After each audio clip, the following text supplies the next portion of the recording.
ភាពអសកម្មរបស់អង្គការអន្តរជាតិមិនត្រឹមតែបរាជ័យក្នុងការការពារជនស៊ីវិលកម្ពុជាឬប្រជាជនផ្សេងទៀតតែប៉ុណ្ណោះទេប៉ុន្តែវាក៏ជាការដួលរលំនៃសន្តិភាពពិភពលោកទាំងមូលប៉ុន្តែសូមបងប្អូនងាកទៅចាប់អារម្មណ៍ជាមួយនឹងការបាញ់ប្រហារនៅថ្ងៃទី7សិនមានឆ្ងល់ដែរទេថៃផ្ទុះកំភ្លើងនៅម៉ោង 14:15 នាទីនៅថ្ងៃទី7ខែវិច្ឆិកាឆ្នាំ2025នៅឯជាំខ្សានខេត្តព្រះវិហារទិសតែមួយកន្លែងនេះសោះតែក្រោយត្រឹមតែ2ម៉ោងរដ្ឋាភិបាលនិងយោធាថៃបានប្រកាសឲ្យប្រជាជននៅតាមតំបន់ខេត្ត4គឺបរិយរំសូរិនឧបលវឌ្ឍនីនិងស៊ីសាកេតត្រូវបានជំនះចេញទាំងយប់ជាបន្ទាន់ហើយអនុទិនក៏បាននិយាយថាខ្លួននឹងទៅ4ខេត្តនេះវាជួនពេលគ្នាពេកហើយលើឡើងម៉ោង5ថ្ងៃទី8ខែធ្នូទីហ៊ានថៃចាប់ផ្ដើមបាញ់ប្រហារមកលើទ័ពកម្ពុជាគឺសុទ្ធតែគោលដៅនៅខេត្តទាំង4នេះដូចគ្នាយើងមិនចាំបាច់ឆ្ងល់ទេថាទីហ៊ានថៃបានត្រៀមផែនការកំណត់អ្វី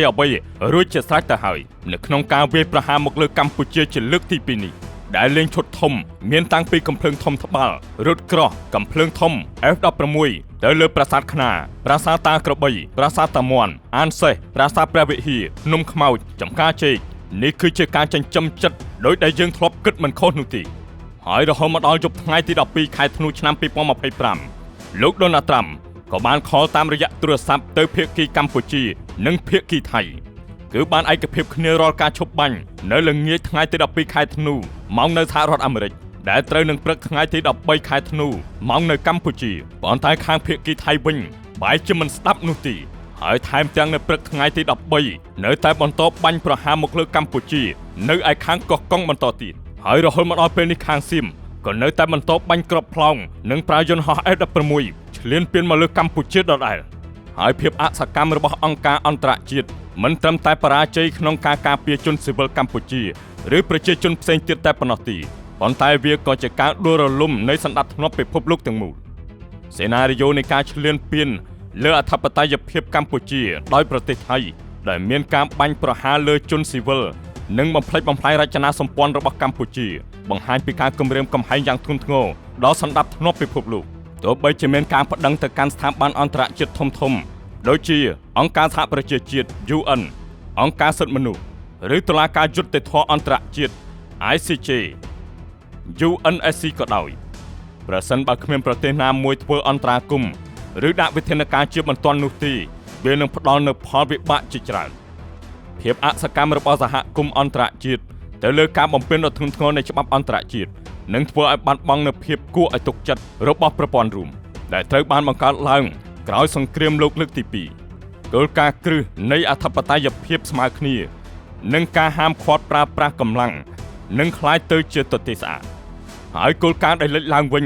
គឺត្រីតូចស៊ីត្រីធំប្រសិនបើសកម្មភាពឈ្លានពានមិនត្រូវបានប្រន្ទាទោសនោះសន្តិភាពពិភពលោកនឹងរញ៉េរញ៉ៃជាមិនខាននោះទេដែលគ្មានអ្នកណាត្រួតត្រាពិតប្រាកដអំណាចយោធាคล้ายទៅជាច្បាប់កំពូលនេះនឹងបើកផ្លូវឲ្យប្រទេសណាដែលមានអំណាចអាចធ្វើសកម្មភាពឈ្លានពាននិងប្រើប្រាស់វិបត្តិសន្តិសុខនៅក្នុងតំបន់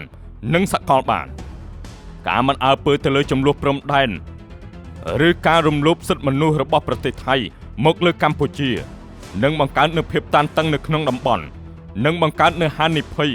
នៃចំនួនទ្រង់ទ្រាយធំដែលអាចឈានដល់រាលដាលហួសពីប្រទេសទាំងពីរភាពអសកម្មរបស់សមាគមអន្តរជាតិមិនត្រឹមតែជាការបរាជ័យក្នុងការការពារជនស៊ីវិលកម្ពុជាឬប្រទេសផ្សេងទៀតតែប៉ុណ្ណោះទេប៉ុន្តែវាជាការដួលរលំនៃសន្តិភាពពិភពលោកទាំងមូលដែលផ្អែកលើច្បាប់ជំនួសមកវិញដោយសន្តិភាពដែលកំណត់ដោយកម្លាំង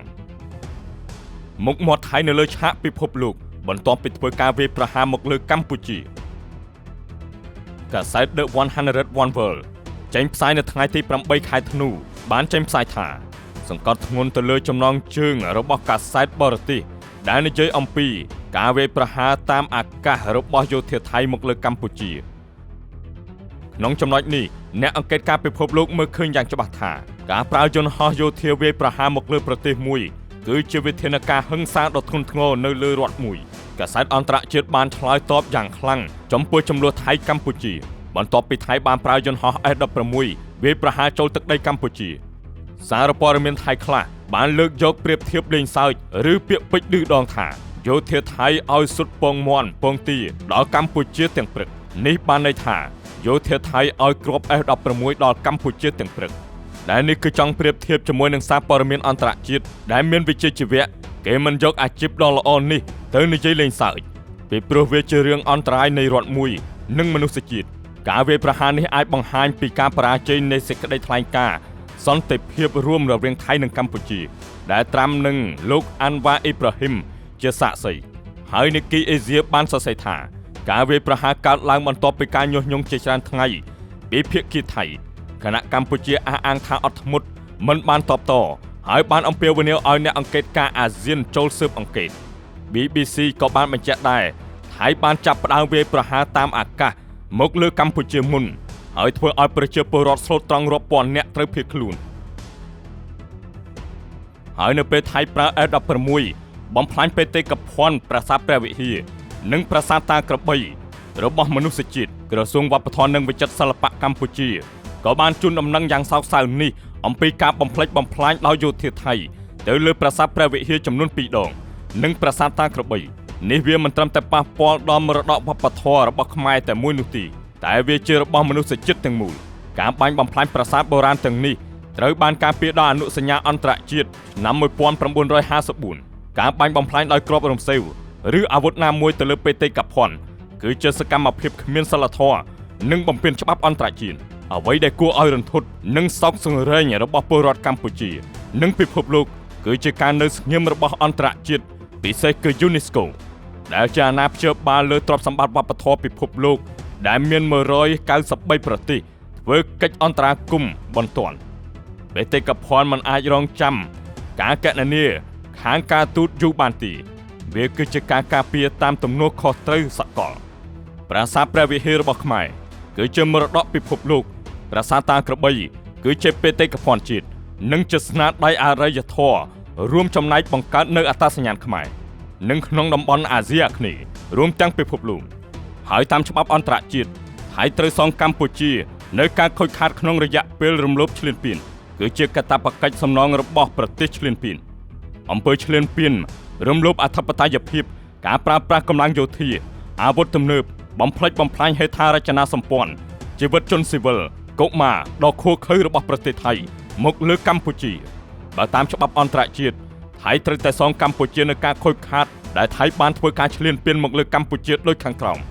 1. កាតព្វកិច្ចសងជំពាក់ប្រទេសដែលបំពានច្បាប់អន្តរជាតិគឺត្រូវស្ដារស្ថានភាពដើម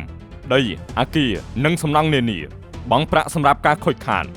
សំទោសទទួលស្គាល់នៅកំហុស 2. ការប៉ាន់ប្រមាណសំណងត្រូវគ្របដណ្ដប់លើសំណង់សាធារណៈយោធាផ្លូវស្ពានមន្ទីរពេទ្យវត្តអារាមសាលារៀនអគារបណ្ដាញអគ្គិសនីទឹកសំណង់សេដ្ឋកិច្ចបាត់បង់ផលិតកម្មប្រាក់ចំណូលជាតិទេសចរពាណិជ្ជកម្មវប្បធម៌បេតិកភណ្ឌប្រាសាទបរិស្ថានប្រជាពលរដ្ឋជីវិតរបួសទ្រព្យសម្បត្តិបាត់បង់គិតតាមម្នាក់ 3. កាតព្វកិច្ចរំលែកលទ្ធផល UN និង ICJ បញ្ជាក់ថាប្រទេសណាដែលឈ្លានពានត្រូវសងឲ្យបានពេញលេញដើម្បីឲ្យប្រទេសរងគ្រោះត្រឡប់ទៅស្ថានភាពដើមតាមដែលអាចធ្វើបាន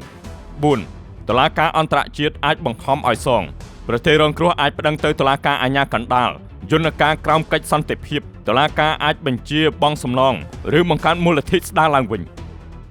5. សង្គ្រាមឈ្លានពានជាបទល្មើសអន្តរជាតិនិងប្រទេសឈ្លានពានត្រូវសងសំណងយ៉ាងពេញលេញហើយមួយវិញទៀត